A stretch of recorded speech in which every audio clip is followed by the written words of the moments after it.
Así que desde ahora comenzamos a grabar. Estamos en vivo.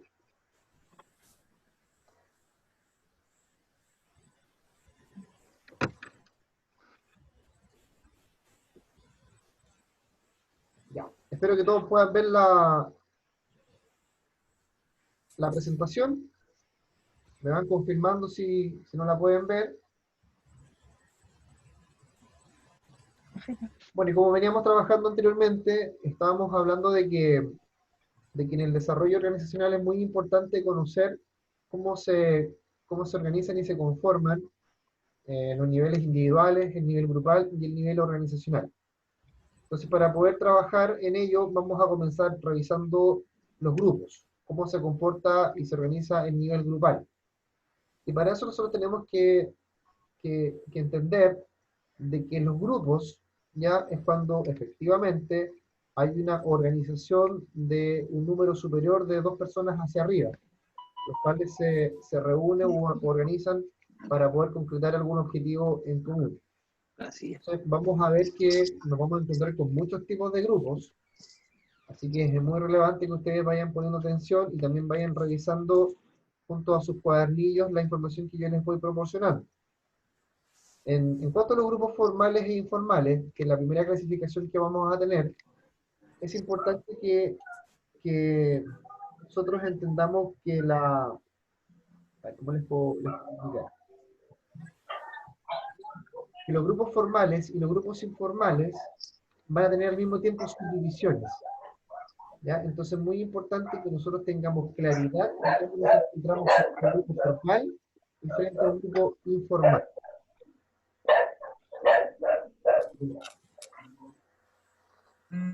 Ahí sí, hay un micrófono que estaba generando estragos. Ya, entonces, como ustedes pueden ver en la figura que tenemos adelante, se van a dar cuenta que dentro de los grupos formales vamos a tener los grupos de mando y los grupos de tareas. Y por el lado de los grupos informales vamos a tener los grupos de interés y los grupos de amistad. ¿Ya? En el caso de los grupos formales, nosotros vamos a decir que son aquellos que tienen una estructura, fíjense en esto, socialmente establecida. ¿Qué significa esto? Que probablemente tengan normativas, que tengan una estructura definida, que tengan una composición definida y que tengan objetivos definidos. Entonces, cuando hablamos de grupos formales, ustedes inmediatamente lo tienen que asociar a estructura. ¿Ya? Y en el caso de los grupos formales, nosotros vamos a hablar de 2 tipos de grupos: grupo de mando y grupo de tareas.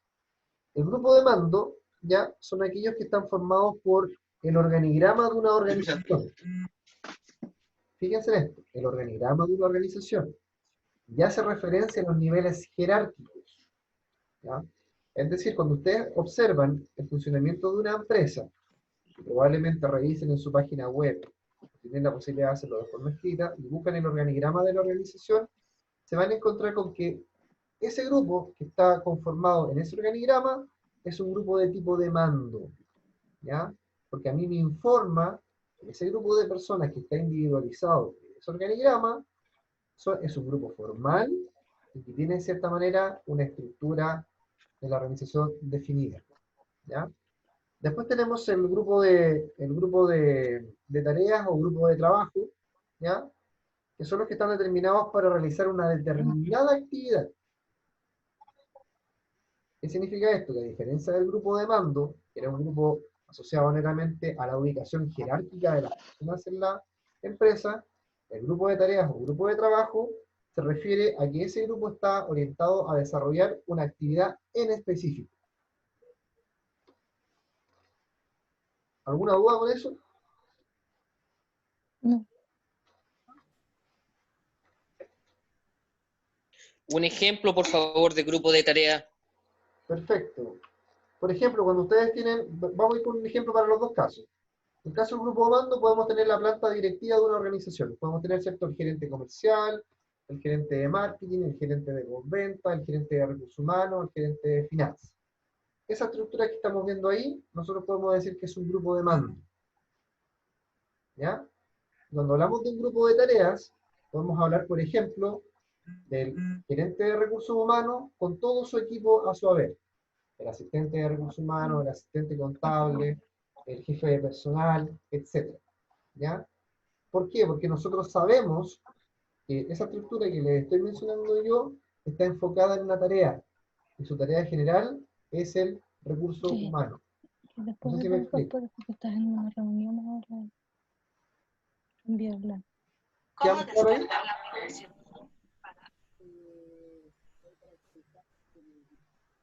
Sí, queda claro. Perfecto.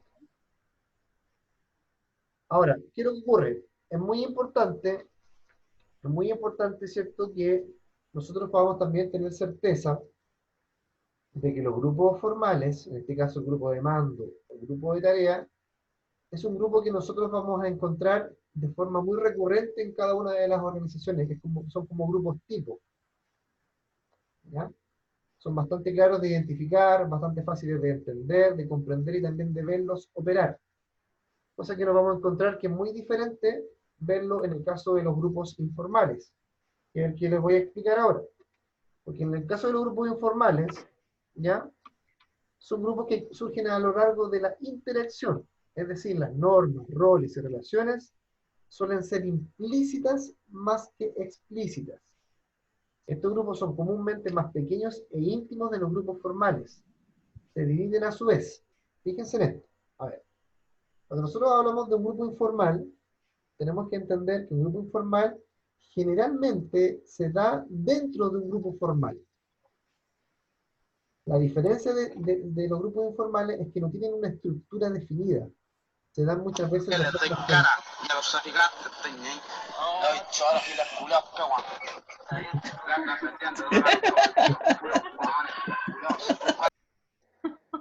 Apaguen su audio, por favor, chiquillos. Profe, ¿Sí? no está viendo mi micrófono. Amigo. Ah, ya. Lo que les estaba diciendo es que los grupos informales, nosotros va a ser muy difícil identificarlos, pero se generan de forma espontánea dentro de los grupos formales. Por ejemplo, si dentro de una gerencia de recursos humanos hay un grupo de personas que son amigos, ¿cierto?, que tienen afinidad, que probablemente salen, no sé, a pescar todos los viernes y todos los sábados, ahí nosotros tenemos un grupo de tipo informal que se forma dentro de un grupo formal, ¿ya? Entonces tenemos que identificar dos tipos de grupos, los grupos de interés, ¿ya?, que son los que se generan para conseguir un fin específico, pero el cual no está fijado, no está organizado no está generado por la organización. Por ejemplo, dentro de la gerencia de recursos humanos, tenemos 3 amigos, ¿cierto?, que arman un grupito de interés, y los cuales van a ir a jugar un partido de fútbol el día domingo, ¿ya? Ahí tenemos un claro ejemplo de grupo de interés. Se agrupan dentro de un grupo formal para poder cumplir con un objetivo en común. Y por otra parte tenemos los grupos de amistad, que ellos obviamente no buscan ningún tipo de objetivo, sino que ellos más que nada buscan mantener de forma permanente las relaciones interpersonales.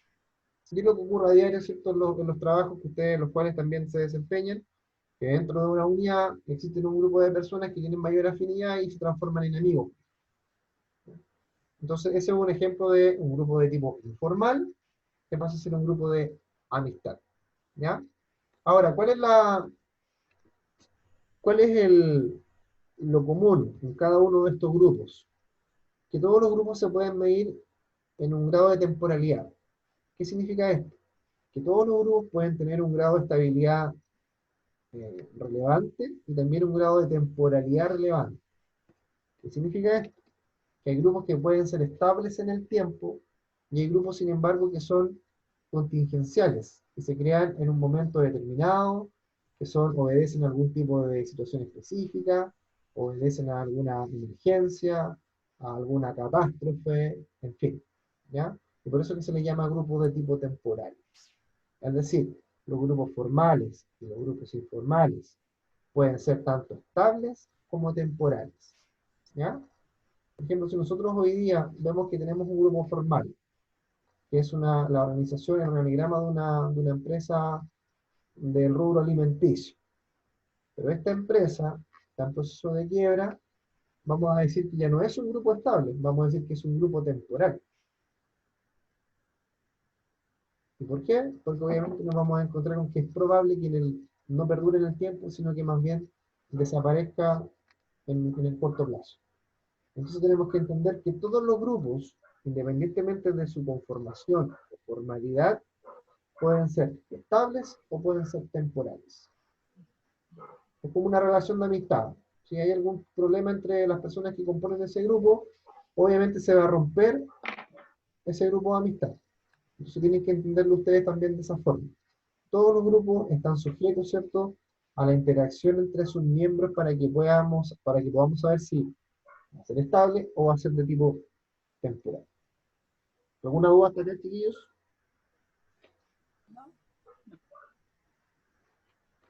¿No? ¿Vamos bien? ¿Alguna pregunta?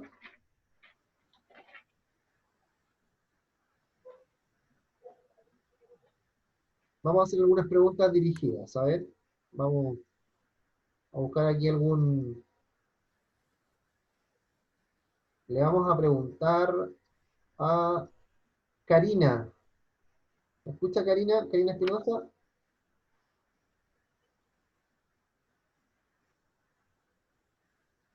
Sí, se escucha, Ahí sí. Karina, pregunta. Si nosotros tenemos dentro de un grupo informal, por ejemplo en una empresa de servicios de aseo, trabajan 10 personas en esta empresa de aseo y hay un grupo de personas, ¿cierto?, que está armando un sindicato para poder presentar una denuncia contra la empresa. ¿Qué tipo de grupo estaríamos hablando ahí? formal. Grupo ¿Ah? formal. Un grupo formal. ¿Me escuchan? ¿Un grupo formal? ¿Segura? No, de interés. Un grupo de interés, Entonces, es exactamente. informal de interés, porque es que con el tema de las normas me enredo un poco, Bien, porque si bien tiene que tener cierta legalidad y normativa, exacto. pero Ahora, es de ojo, ojo con lo que usted también mencionó. Cuando este grupo de interés, ¿cierto?, que los que quieren formar un sindicato, ya se conforman como sindicato, ese grupo ya deja de ser un grupo de interés y pasa a ser un grupo formal de tarea, Ujú. ¿ya? Porque ya tiene una estructura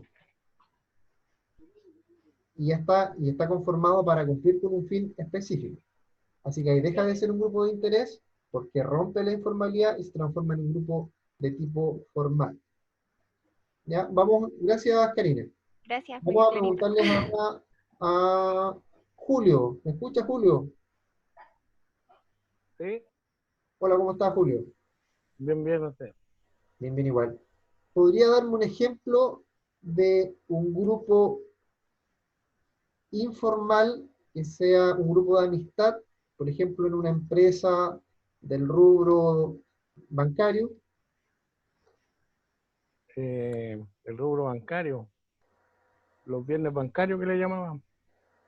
Hay muchos que hacen afinidad en el tema de sus secciones y tienen un día viernes como para salir a compartir, conversar del tema de sus tareas y también el tema, ponerse de acuerdo como para salir a pescar o hacer otras labores en conjunto, fuera de, digamos, de lo que es el trabajo. Perfecto, muy bien, Julio. Ya, continuamos entonces. ¿Alguna duda, chiquillos, para poder continuar? Consulta, ¿el grupo formal generalmente está bajo alguna escritura? ¿Tiene que haber como alguna documentación que lo respalde? Exactamente, el grupo formal siempre tiene como primer punto que exista una estructura definida, ¿ya? Por tanto, esa estructura tiene que estar establecida en alguna parte, ya sea en algún documento, en alguna página web, en algún descriptor de cargo, en algún libro, tiene que estar definido o estructurado en alguna parte.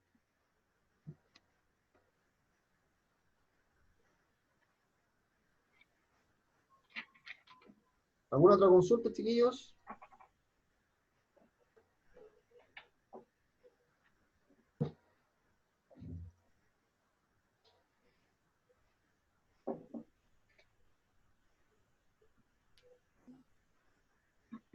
¿Seguimos entonces?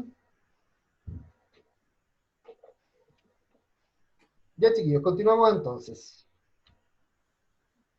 Vamos a la siguiente parte ahora de los grupos. Tiene que ver con el proceso evolutivo. Y acá nosotros nos vamos a concentrar en dos específicamente, que son dos los que también se abordan dentro del cuadernillo, para que ustedes los puedan también revisar. Y acá lo relevante es que existen dos modelos que nosotros vamos a trabajar. Uno es el modelo de las 5 etapas, para que lo puedan revisar, no sé si lo tienen a mano y ustedes el cuadernillo. Acá sí. Pero de todas formas, miren, la imagen que yo les voy a mostrar es una imagen súper simple, ya, y clarificadora de cómo ustedes pueden entender el proceso evolutivo del grupo en el caso del modelo de las 5 etapas. De acá nosotros vamos a ir viendo etapa por etapa, ya, en donde nos vamos a encontrar con que en la primera etapa, ¿cierto? Obviamente es la etapa de formación, en la cual nosotros vamos a encontrarnos con que hay mucha incertidumbre respecto del propósito, de la estructura y también del liderazgo del grupo, ¿ya? ¿Y cuándo finaliza? Finaliza cuando los miembros tienen ya conciencia del grupo y se sienten parte del mismo, ¿ya? Por ejemplo, lo que ocurre con ustedes acá hoy día. Cuando nosotros comenzamos la clase, ¿cierto? Como que había un poco de incertidumbre de cómo iba a ser la clase, ¿cierto? Quién era el profesor, quién eran mis compañeros de curso, si la plataforma iba a funcionar, si me iban a escuchar, si iba a poder ver la pantalla, etc. Entonces, en la etapa de formación se genera mucha incertidumbre. Hay muchas dudas respecto de cómo va a funcionar, quién va a asumir el liderazgo, quién va a hablar menos, quién va a hablar más. Entonces, esa es una etapa natural dentro de un proceso de conformación de grupos. Ahora, tienen que entender ustedes que los grupos es como el hermano pequeño del equipo. Nosotros recién hablamos de equipo cuando ese grupo se encuentra afiatado y puede trabajar de forma conjunta como un equipo de alta gestión. Entonces nosotros tenemos que distinguir la diferencia entre grupo y equipo. El grupo generalmente es un poco más débil que el equipo de trabajo. Así que en cuanto a la formación, esa es la primera etapa, donde hay cierto grado de incertidumbre, se desconoce un tanto el propósito, la estructura y el liderazgo que va a funcionar, pero finaliza cuando ya finalmente los integrantes como que dicen, ah, perfecto, estamos dentro de un grupo. Y vamos con la segunda etapa. La segunda etapa es la etapa del conflicto, ¿ya? Que se le llama etapa de la tormenta. Y pese a que los integrantes se sienten ya parte del grupo, de acuerdo a lo que pasó en la etapa 1, hay como, de cierta manera, un grado de discusión y conflicto, porque las personas también quieren imponer, de cierta manera, sus ideas, sus intereses, su liderazgo, quieren también criticar lo que se hace o lo que no se hace. Entonces, esta etapa es muy importante, porque aquí también es donde se ponen las reglas del juego. Aquí quien asume el liderazgo del grupo establece las normativas. Por ejemplo, si nosotros hoy día creamos un grupo de WhatsApp, donde van a entrar 40 personas a ese grupo, entre hoy día y mañana, van a sumar 40 personas. Y yo mañana, después ya que todos han saludado, se han presentado, que han enviado memes, que han enviado el diario, que han enviado fotos, videos, etc., yo mañana les digo, estimados, ¿cierto? Este grupo de WhatsApp, de a partir de hoy día, no permite más envío de memes. El que envía un meme, ¿cierto?, será eliminado del grupo. Hasta ahí iba todo bien.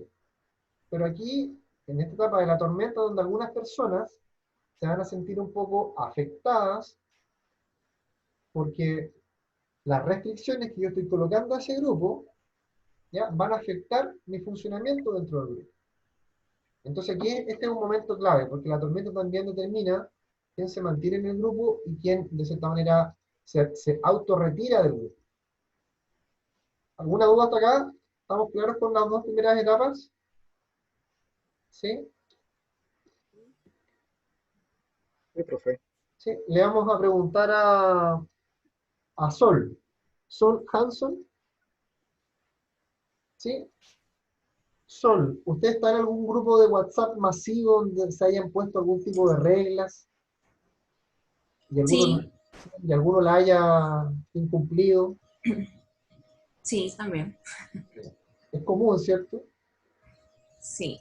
De hecho, yo tengo un grupo, bueno, yo trabajo en la Municipalidad de Pucón, soy parte del equipo de la Oficina de la Mujer y estoy a cargo de un programa que se llama Iniciativa de la Mujer, donde trabajamos con 300 mujeres de organizaciones y donde hacen manualidades. Perfecto. Nosotros realizamos un grupo de WhatsApp, obviamente no con las 300 mujeres, sino sería una tormenta, Claro. siempre, donde solamente las dirigentes pertenecen a este grupo. Entonces, al final somos como 40 personas, aprox. Y efectivamente al principio también hubo esa discrepancia con el tema de que solamente era para dar información necesaria dependiendo de lo que nosotros necesitábamos entregar para que no se distorsionara. Y nos faltaban las personas obviamente que enviaban memes o videos y esas cosas. Así que esas personas tuvimos que repetir hartas veces de que no se podía y hubo una que se salió del grupo. Ya. Perfecto, gracias, Sol. Bueno, efectivamente, como ustedes pueden corroborar, ahora, obviamente lo que yo les menciono respecto de WhatsApp es un ejemplo básico, ¿cierto? Pero a nivel organizacional, esto es bastante común y muchas veces también tenemos que entender que hay dos tipos de personas. Las personas que se sienten limitadas por las restricciones que ponen los moderadores del grupo y también la frustración que sienten los moderadores del grupo cuando hay personas que incumplen las reglas. Entonces esta tormenta, eh, de cierta manera, conlleva a que el grupo o los moderadores impongan normativas o reglas. Se impongan. ¿Esto qué significa? Que ya se empieza a configurar una estructura dentro del grupo con ciertas normas y con ciertas reglas. Entonces de a poquitito como que le vamos dando, de cierta manera, un grado de formalidad. Después nos vamos a la tercera etapa, que es la etapa de normalización, y que esta se caracteriza porque ya una vez definida la jerarquía, nosotros vamos a empezar a desarrollar relaciones amenas, ¿cierto? Y también vamos a empezar a mostrar cierto grado de cohesión. Entonces, cuando ya hemos pasado la tormenta, nosotros decimos ya, por ejemplo, María José, Erika y Pamela van a ser parte de la directiva de este grupo, y los demás, ¿cierto? Como que se empiezan ya a, a, a disponer para trabajar, para ir cumpliendo los distintos objetivos. ¿Ya?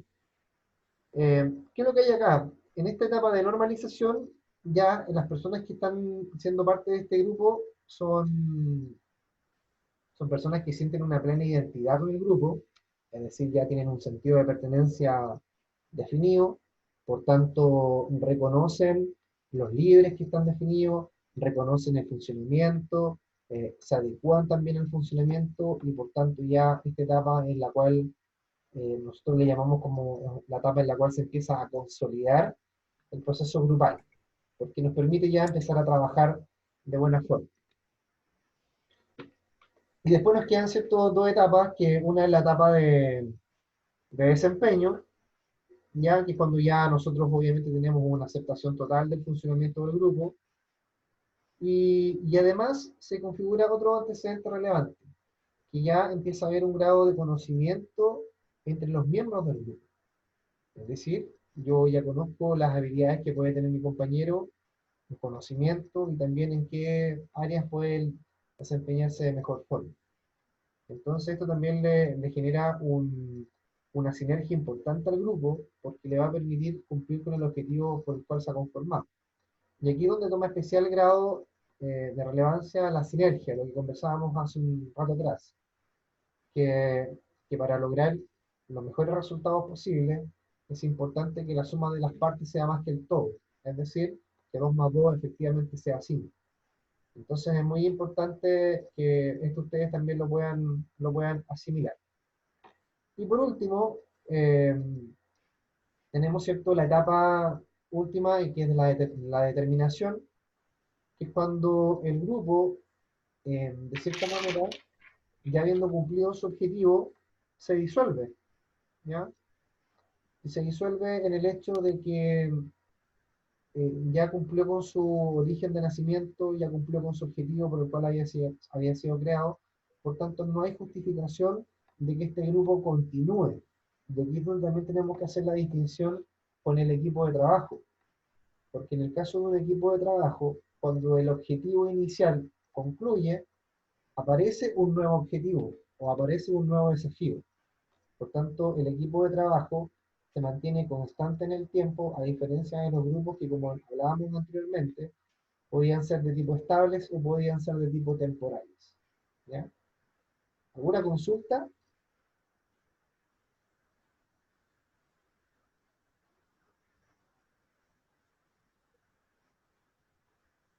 ¿No? Bueno, ese profesor, ese es entonces un factor que determina entre un grupo y un equipo. Uno de Porque tantos. uno de tanto, por el grupo se disuelve automáticamente al alcanzar el objetivo, en el caso de los equipos no. Yo le voy a mostrar, ¿cierto?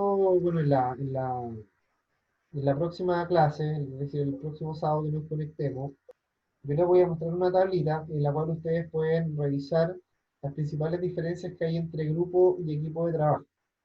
¿Ya? Que más que nada para que ustedes entiendan, por una parte, la teoría respecto de esto y para que ustedes también, como profesionales del área, el día de mañana usen de buena forma los conceptos. ¿Ya?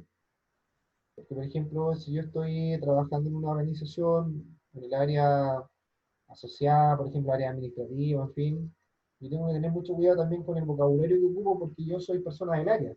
Entonces, tengo también que tener un entendimiento de qué significa cada concepción.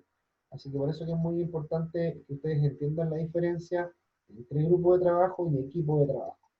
Pero a grandes rasgos, la principal diferencia es que el grupo se construye de forma contingencial para cumplir un objetivo X y se disuelve una vez finalizado. ¿Ya? Y el equipo de trabajo es una conformación que puede tener múltiples objetivos y tiene su fin último en mantenerse en el tiempo y contribuir al desarrollo de una organización. Así que eso lo vamos a ver ya la próxima clase. Vamos al segundo modelo. Ya nos quedan 5 minutitos de conexión, ¿ya? Así que vamos a pasar al segundo modelo, que lo pueden ver ustedes acá en la siguiente figura, que es el modelo de equilibrio interrumpido, ¿ya? Este modelo a nivel teórico ustedes lo pueden encontrar con muchos nombres, ¿ah? Tiene como 3 o 4 nombres, pero acá en el cuadernillo, ¿cierto? Nosotros le llamamos modelo de equilibrio interrumpido, ¿ya? Y este modelo consiste, ¿cierto? Tal como dice en el texto, en una primera reunión en la que se establece la dirección del grupo y surge un modelo de patrones de comportamiento mediante los cuales el grupo da inicio al desarrollo de su actividad, en donde se entra en una fase de inercia, ¿ya? ¿Qué significa esto? Que cuando nosotros nos reunimos por primera vez con un grupo determinado, ¿ya? Una vez finalizado esta reunión, como que el grupo así como que sigue su camino sin ningún tipo de configuración, sin ningún tipo de estructura, ¿ya? Hasta que, ¿cierto? Llega un siguiente punto en el cual nosotros le llamamos transición, de acuerdo a lo que vemos ahí en la figura, en el cual se empiezan a configurar ciertas actuaciones, ciertas restricciones, ciertos movimientos, para poder cumplir con el desempeño, ¿ya? Es decir, cumplir con los objetivos, y también para entrar en la siguiente fase, ¿ya? Acá dice que, voy a leerles textualmente lo que dice un poco el texto, dice, se llama inercia, porque en esta primera fase es poco probable que se introduzcan cambios en la dirección de la norma de comportamiento. A la mitad se dice que puede aparecer una crisis, ¿ya? Que es lo que vemos ahí en la transición, ¿ya? Y esta crisis se puede dar porque por lo que hablábamos también en el primer modelo, de la tormenta, ¿ya? O de la normalización. Y cuando nosotros empezamos a establecer ciertas normas, hay individuos del grupo que obviamente no están de acuerdo y que van a empezar a manifestar, ¿cierto?, su desinterés o su desacuerdo ante alguna determinada situación. ¿Ya? Después dice que hay estudios acá que confirman que existe una gran coincidencia al producirse una crisis entre la primera reunión y la fecha de terminación del proyecto. Esta crisis surge por la aparición de nuevas ideas que desafían los patrones iniciales tras la crisis. Y aquí dice, ¿cierto?, se centra en la fase de inercia. Se produce una ráfaga de ideas para acabar el trabajo, y que los grupos no son necesariamente estables. Así que mucho ojo con esto, porque si ustedes se fijan, el primer modelo que revisamos era un modelo que tenía bastante definidas sus etapas. Sin embargo, este modelo de equilibrio interrumpido va a estar sujeto a constantes crisis, que es muy importante que los moderadores y organizadores del grupo las puedan ir atendiendo. ¿Ya? ¿Sí, David?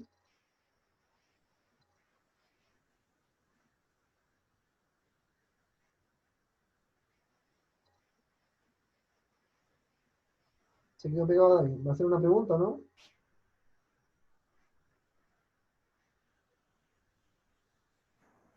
No, ya.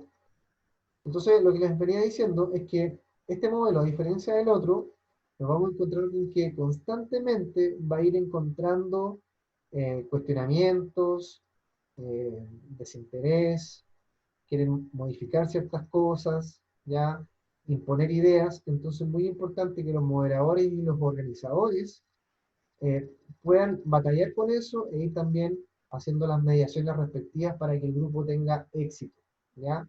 Entonces, cuando nosotros vemos acá en la imagen que tenemos una fase 1, que es una línea continua, y después nos encontramos en la transición, en esas líneas verticales en tipo montaña, en ese periodo es cuando más cuestionamientos hay, es decir, se transforma un poco caótico esta conformación del grupo. Después que se logra estabilizar, pasa a la siguiente, a una fase 2, y ahí también se debiera generar una nueva transición, ¿ya? Donde probablemente este moderador del grupo va a tener que seguir batallando, y así sucesivamente hasta que se logre desarrollar el objetivo, ¿ya? Así que la principal diferencia entre este modelo y el que vimos primero es que este modelo no tiene una estructura tan definida, sino más bien es una estructura que va sujeta a la contingencia de los mismos miembros del grupo. ¿Ya? Ya, chiquillos, antes de que se corte, porque dice que quedan 30 segundos, voy a cerrar y volvemos a abrir en 2 minutitos. ¿Ya?